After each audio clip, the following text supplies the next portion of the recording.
안녕하세요. 대학생 포교회에서 봉직하고 있는 태전 도안도장 종감 이은희 부포정입니다. 한민족 최대의 명절인 한가위 추석에는 온 가족이 모여 조상님께 차례를 지내고 성묘를 하죠. 상제님께서도 추석은 설령신의 명절이라고 말씀해 주셨는데요. 예로부터 우리 민족은 추석 명절에 차례와 성묘를 못하는 것을 수치로 알고 자손된 도리가 아니라고 여겨왔습니다. 요즘은 그 의미가 점점 잊혀져 가는 건 아닌지 안타까운 마음이 듭니다. 우리와 가장 밀접한 영향을 주고받는 신명이 바로 조상님인데요. 시청자 여러분은 조상님이 있다고 생각하시나요? 조상님을 모시는 것이 미신이라고 생각하시나요? 도전 속의 상제님 말씀을 보면 자손을 타내리기 위해 불공을 들이던 수월이라는 여인의 이야기가 나오는데요. 상제님은 이 여인에게 설령신을 잘 받들고 정성을 지극히 하면 소원 성취할 것이라고 그 방법을 일러주십니다. 수월이라는 여인이 조상신이 참으로 있사옵니까? 하고 여쭈어보는데요. 상제님께서는 허허 무슨 말씀을 잊고 말고 하시며 천상의 수많은 신들 중 우리 각자의 뿌리가 되는 조상님, 설령신이 계심을 말씀해 주셨습니다. 그렇다면 조상과 자손은 어떠한 영향을 주고받는 건지, 또 조상님을 모시는 소중한 의미는 무엇인지 도전 말씀으로 전해드리겠습니다. 조상님을 모시는 우리의 문화는 지금으로부터 9,200년 전부터 비롯되었습니다. 환족이 세운 인류 최초의 나라인 황국시대에는 백성들이 지켜야 할 5가지 가르침인 환국의 5훈이 있었습니다. 그 중에서 세 번째가 효, 순, 불, 위인데요. 효도 효, 따를 순, 안일 불, 어길 위. 효도하고 순종하여 거역하지 말라는 뜻입니다. 부모님과 조상님을 모시는 가르침은 1만 년 전부터 내려오는 우리의 생활 문화인 것입니다. 하늘이 사람을 낼 때 무한한 공부를 들이나니 그러므로 모든 설령신들이 쓸 자손 하나씩 다 내려고 60년 동안 공을 들여도 못하내는 자도 많으니라. 나 한 사람이 태어나기 위해 모든 설령신들이 60년 동안 공을 들였다는 놀라운 말씀인데요. 여기서 설령신 조상님이란 직계조상과 외가조상을 말합니다. 내 한 몸이 있기까지 아버지의 직선조와 외선조, 어머니의 직선조와 외선조, 이렇게 4선조가 내 생명의 근원, 내 생명의 창조주가 됩니다. 태상종도사님의 말씀을 다 함께 보겠습니다. 가장 존귀한 내 자신을 낳아준 사람이 누구인가? 바로 내 부모, 내 조상이다. 조상으로 하여금 내가 태어났기 때문에 내 개인에게는 조상이 제1의 하나님이다. 상제님보다도 우선되는 제1의 하나님이다. 조상은 신명계에 가서도 자손만을 위해 활동을 한다. 조상신들은 평생을 쫓아다니면서 자기 자손을 보살펴 준다. 태상종도사님의 말씀처럼 조상님은 우리들의 제1의 수호신입니다. 우리들을 척신의 손길로부터 보호해 주시고 모든 사고와 재앙을 피할 수 있도록 인도해 주시죠. 또 집안에 어려운 일이 생기거나 아픈 사람이 생기면 적극적으로 도와서 해결해 주십니다. 공중파 방송의 한 프로그램에서 출연자가 뒷머리를 기르는 숨겨진 사연을 말하는데요. 차가 몇 바퀴를 굴렀지만 하나도 다치지 않았다. 차 유리를 깨고 나오다 긁혀서 뒷목을 살짝 다쳐 꿰맨 자국이 있다며 교통사고가 크게 났지만 멀쩡하게 살아난 이야기를 말하는데요. 놀랍게도 사고가 나던 그 시간, 어머니는 꿈에서 증조할머니가 나타나 출연자를 안아 올리는 모습을 보셨다고 합니다. 다음 사례를 말씀드릴게요. 한 성도님은 입도 전 뇌출혈 후유증으로 기억력이 저하되고 손과 다리의 마비 증상으로 활동이 어려우셨습니다. 상제님 진리를 만나 입도한 후 매일 도장에 나와 아침 저녁으로 태을주 수행과 도공을 하며 건강 상태가 현저히 좋아지셨는데요. 도공 수행 시 어렸을 때 돌봐주셨던 외할머니가 찾아오셔서 함께 하시는 모습을 체험하였다고 합니다. 만성 선령신들이 모두 나에게 봉공하여 덕을 쌓음으로써 자손을 타 내리고 살 길을 얻게 되나니 너희에게는 설령이 하느님이니라. 상제님의 이 말씀은 무슨 의미일까요?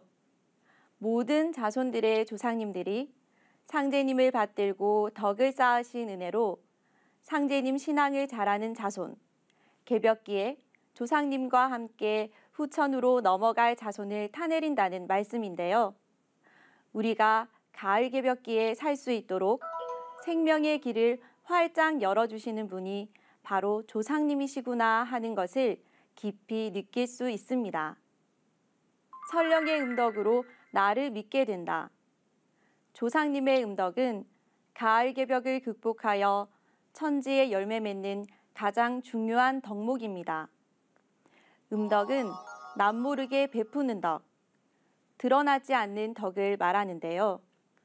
조상님이 마음을 잘 닫고 세상을 위해 좋은 일을 많이 하면 그 음덕으로 자손이 잘 되고 상제님 진리를 만나게 됩니다. 시조 할아버지부터 지금까지 플러스 마이너스에서 플러스가 하나라도 더 많으면 그 자손은 우주의 가을에 열매를 맺을 수 있습니다. 그러면 조상에서 죄를 많이 지은 자손은 어떻게 될까요? 상제님께서도 음덕이 없는 자는 서로 들어왔을지라도 이마를 쳐 내치며 이곳은 내가 못 있을 곳이라. 그리고 설령신이 약하면 척신을 벗어나지 못하여 돌을 닦지 못하느니라 라고 말씀하셨는데요. 그래서 조상님의 음덕이 없는 자손들은 도장에 가려고 하면 사고가 나서 다리에 깁스를 하거나 교통사고가 나기도 하고요. 수행을 할 때에도 척신이 눈에 고춧가루를 뿌리거나 목을 졸라 숨을 못 쉬게 방해합니다. 조상 무덕이면 자손 수련이라도 천필부 기돈이라. 조상의 덕이 없으면 그 자손이 수련을 한다 할지라도 하늘에서는 그에게 돌을 내려주지 않는다. 동양 수행 문화의 고전인 해명경에 나오는 말인데요. 상제님은 설령신이 짱짱해야 나를 따르게 되나니 설령신을 잘 모시고 잘 대접하라고 하셨습니다. 조상과 자손을 한 그루의 나무에 비유하면 조상님은 뿌리, 자손은 열매라고 할 수 있죠. 자손들은 뿌리인 조상 기운으로 살고 내가 조상을 잘 섬기면 뿌리의 힘이 강해져 자손이 든든한 열매를 맺게 됩니다. 내가 잘 되고 성공하기 위해서는 하나님과 조상님을 일체로 받들어야 합니다. 환단고기 단군세기에 이런 말이 있습니다. 이생 유친이요 친강 자천이시니 유경 이친이라야 내극 경천이요.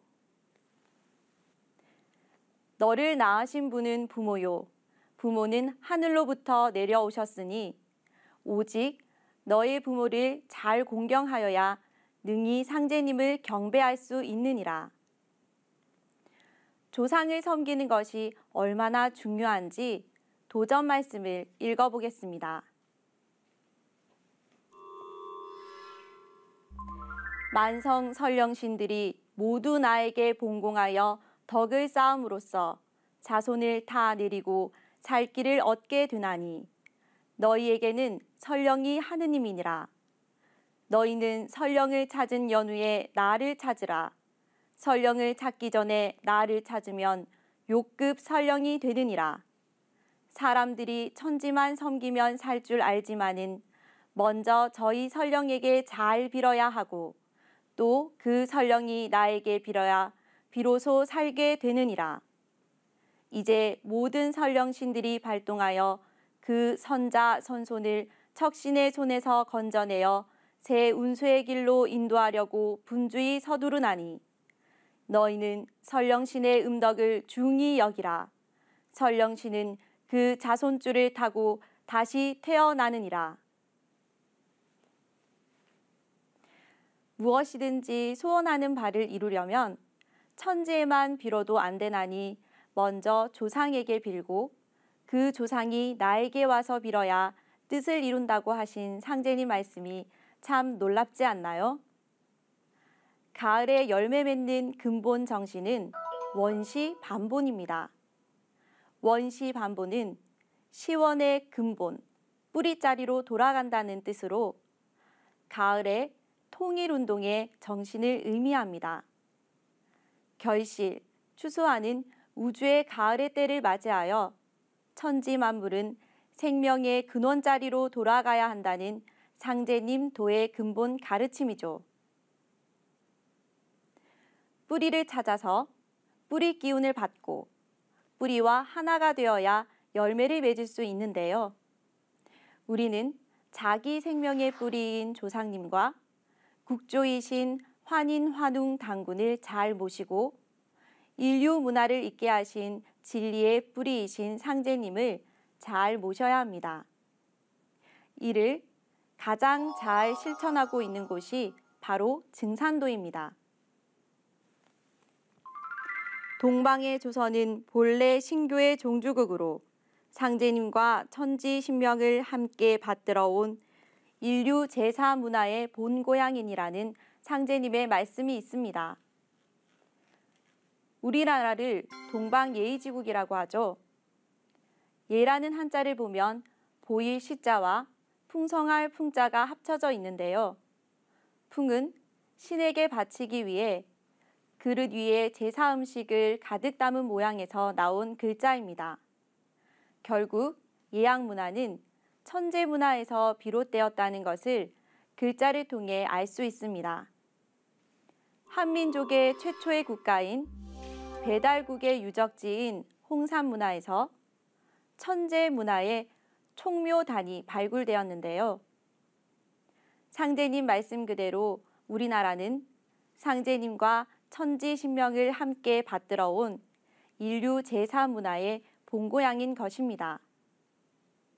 환단고기 태백일사 삼신오제봉기를 보면 둥근 단을 쌓아 하늘에 제사를 지내고 땅에 대한 제사는 네모진 언덕에 지내며 조상에 대한 제사는 강목에서 지냈다는 기록이 있습니다. 그리고 태백일사 소도경전 본운에는 신은 반드시 참된 마음을 내려주시고 복은 반드시 나라를 흥하게 할 것이다. 그러므로 제사를 올바르고 참되게 행해야 한다는 내용도 있죠. 조상을 잘 섬기려면 무엇보다 제사를 모셔야 합니다.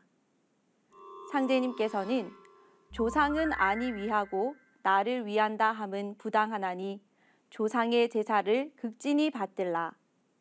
사람이 조상에게서 몸을 받은 은혜로 조상 제사를 지내는 것은 천지의 덕에 합하느니라 하시니라. 제사를 잘 받들라고 하신 상제님의 말씀입니다.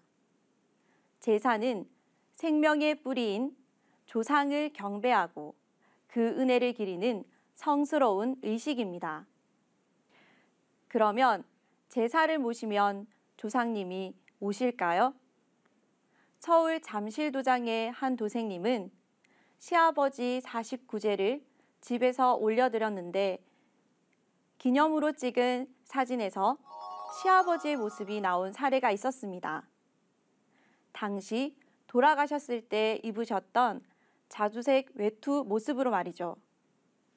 또 다른 도생님의 사례로 시어머니가 한평생 천주교 신앙을 하셨는데 며느리가 증산도 신앙을 하는 것이 못마땅하셔서 구박을 많이 하셨습니다.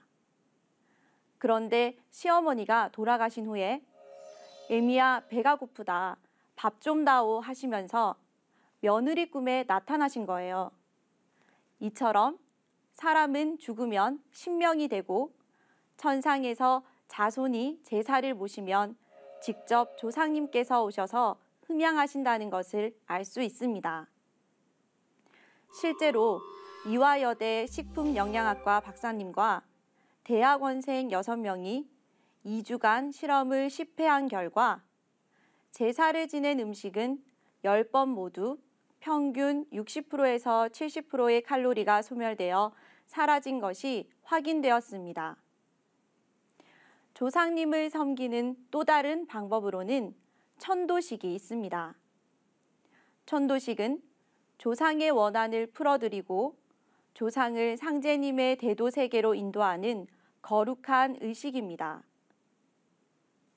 사선조 천도식을 하면 조상님이 오셔서 정성껏 자손이 마련한 음식을 흠양하십니다.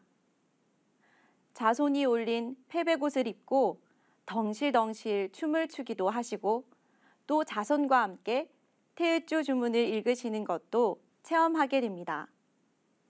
천도식은 조상님과 자손이 하나 되는 축제인 장인 것이죠. 조상과 자손의 관계에 대해서 태상 종도사님께서는 조상은 자손의 뿌리요, 자손은 조상 설령신의 숨구멍이다. 자손이 하나도 없이 다 죽어버리면 조상 신명들은 숨구멍이 막혀서 죽는다고 하셨습니다. 1000년, 500년 묵은 고목나무가 이파리를 다 떼일 것 같으면 그냥 썩어버립니다. 그런데 고목나무 원둥치는 다 주저앉아도 어떤 뿌리에서 격가지라도 하나 나면 그 고목나무가 다 살아나는데요. 그게 바로 숨구멍입니다. 여러분들이 바로 조상님들의 숨구멍입니다. 지금은 우주의 가을 개벽기입니다. 조상님을 모셔야 하는 가장 중요한 이유가 바로 여기에 있습니다. 조상과 자손이 생명 기운을 서로 주고받으면서 함께 구원을 받는 것인데요. 조상님이 우주의 가을에 열매를 맺느냐, 쭉정이가 되느냐 하는 것은 여러분들에게 달려 있습니다. 선천의 어떤 성자도 설령신을 섬기는 것을 인간의 구원받는 첫째 주제로 강조하지 않았습니다. 하지만 설령신을 섬기는 것은 내가 가을에 참 인간으로 생존할 것인지를 결정하는 중차대한 과제입니다. 오늘은 도전 말씀을 바탕으로 조상과 자손의 관계와 조상님을 모셔야 하는 소중한 의미를 살펴보았습니다. 그리고 제사와 천도식 문화를 말씀드렸습니다. 올 추석에는 조상님의 은혜를 깊이 새기며 차례와 성묘를 통해 조상과 자손이 하나 되는 훈훈한 명절이 되시기를 기원합니다. 언제나 수많은 조상님들이 여러분들을 보호해 주시고 함께 하심을 기억하시고 조상님을 잘 모신다면 여러분들의 삶이 풍성해질 것입니다. 고맙습니다.